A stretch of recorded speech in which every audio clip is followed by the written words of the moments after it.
Sasmi kitchen blogs आपण मानक स्वागत।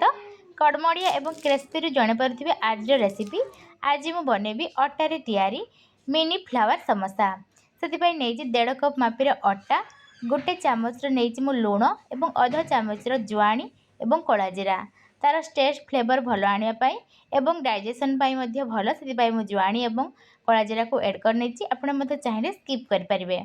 2 चामच नहीं मु तेल तेल और मसला को भल भाव में भलसे गोल नवा और किस समय गोला आउ टे अल्प पानी दे भलसे गोटे डो प्रस्तुत करनवा और 1.5 मिनट 2 मिनट गोटे कपड़ा दे रेस्ट रखिनवा। समोसार स्टफिंग बनवाई मुझे 3टी सीझा आलू तादर एड कर हलदी गुंड लंका गुंड जीरा कंचा लंका गोटे चामच नहीं चाउल गुंड किसी कॉर्नफ्लोर नहीं कटा हुआ किसी धनिया पत्र सबुजाक मिसेक भल भाव में गोल नहीं साइड रखिनवा। एवं 1.5 ରୁ 2 मिनट पर आम चेक करनवा जो अटा आम गोलैक रखिले एवं आउ टे भलसे ना गोल नवा और 2टी आम डो प्रस्तुत करनवा। अटा आमर बेसी हार्ड ना कि बेसी सॉफ्ट ना 2टी गोला कर आम बेली नवा। प्रथम गोटे गोली नहीं जमी आम रुटी बेली था से भाव में आम बेली नवा ताठू बड़ ताको बेली नहीं गोटे साइड रखिनवा। एवं आउ गोटे गोली नहीं सेम प्रोसेस रे आम बेली नवा। यदि चिपका चिपका लगे तो सुखा किसी अटा गुंड आम यूज करनवा। एवं अटा को बेली सारापर आम तादर रखि आलूर स्टफिंग को रखिनवा। अटारे आलूर स्टफिंग जपरी भल भाव में लगे सेपरी आम दबाई दबाई नवा और जितेबाला आम छाणा जमी बाहर को बाहरी न आसो सेपारी आम आलू को अटारे भल भाव में चिपकई नवा। एवं रखि अटा को तापर रखिनवा तार अल्प समय एमती दबाई नवा और बेलुन साहाଯ୍य बेली नवा जमीक 2टा अटा आमर आलूर स्टफिंग सह भल भाव में सेट हो छाणिला बेले जमी भल भाव में खुली न जाए। एवं आम छुरी साहाଯ୍य तार चारिपट साइड एमती कट करनवा। एबे वर्गाकार गोटे सेप बनीगला।